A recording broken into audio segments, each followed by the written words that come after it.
তো যাই হোক, এই যে পুজোকে কেন্দ্র করে পুজোর যে সার্বিক প্রস্তুতি সেটি তো সম্পূর্ণ হলো। এখন আমি আপনার কাছে প্রশ্ন যে এ থেকে আপনারা আগামী দিনে পথ চলার পাথেয় হিসেবে কি কি চাচ্ছেন, কি নিতে চাচ্ছেন?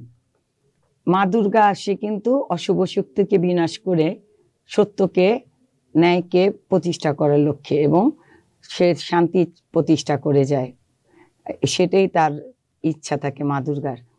তাই আমিও চাচ্ছি যে সামনে আমাদের নির্বাচন, আমরা নির্বাচনটাকে, আমাদের যেই ভোটের অধিকার হারিয়ে ফেলেছিলাম 15 বছর, সেই ভোটের অধিকার ফিরে পেয়ে আবার ভোট দিতে পারবো, এটা মনে একটা আনন্দ, আশা, এবং এই ভোটের মাধ্যমে একটি নির্বাচিত সরকারের প্রত্যাশা করছি, যে সরকার আমাদের হারিয়ে যাওয়া সমস্ত কিছু ফিরিয়ে দিবে, আমরা ন্যায়ের বিচার পাব। আমরা জানেন যে বাংলাদেশ একটি রাক্ষসের খাঁচায় বন্দী ছিল, আমাদের সব কিছুই তখন শঙ্কার মধ্যে কাটিয়েছে, মানুষের জীবন, জনগণের রক্ত চুষে নিয়েছে। আমি বলবো এখানে শুধু যে বিরোধী দল বা যারা রাজনীতি করে তারাই আমরা শুধু এই রাক্ষসের বেড়াজালে ছিলাম না, সকল সেক্টরে, সকল ক্ষেত্রগুলা। আমরা যারা সাংবাদিকতার সাথে আছি তারাও জানি যে সাংবাদিক ভাইরা মুক্তভাবে, স্বাধীনভাবে সংবাদ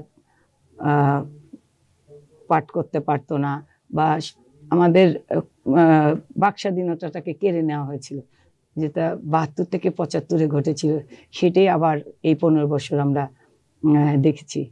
তা এই আশঙ্কার থেকে আমাদের মুক্ত হতে হলে একটি গণতন্ত্র দরকার। গণতন্ত্র প্রতিষ্ঠার লক্ষ্যেই আমাদের একটি নির্বাচিত সরকার আশা আমরা করছি, যেই সরকারের কাছে আমরা সকল কিছুর বিচার পাবো। সাগর রুনি হত্যা থেকে আমাদের অনেক সাংবাদিক ভাই খুন হয়েছে, আপনি নিজেও একজন সাংবাদিক, জানেন সবই।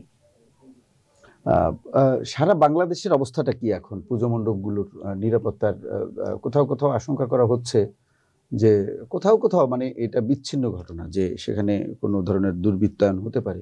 দেখেন, আমি 7 দিন আগে ষষ্ঠ উপদেষ্টাকে নিয়ে আমার মন্দির পরিদর্শন কালে বলেছিলাম যে বাংলাদেশের হিন্দুরা ভালো আছে। আমি কলকাতায় নিমন্ত্রণ জানিয়েছি যে এসে দেখে যায়।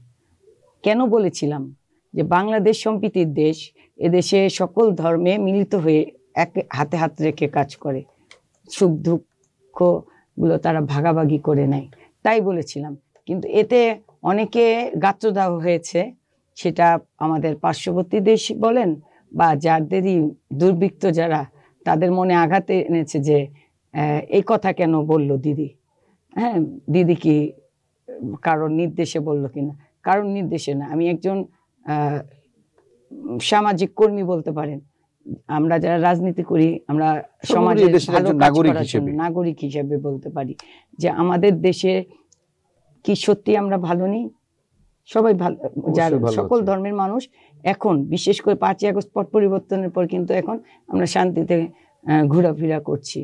আগে কিন্তু একটা আতঙ্ক কাজ করতো, বাড়ি ফিরে যেতে পারবো কিনা, যে কারণে বিশ্বজিতের মতো ঘটনা, বিশ্বজিতের মতো একটা নিরীহ ছেলে যাকে আমি প্রতিদিন দেখতাম, কোর্ট থেকে বের হলেই ওই গলি দিয়ে আমি চা খেতে যেতাম।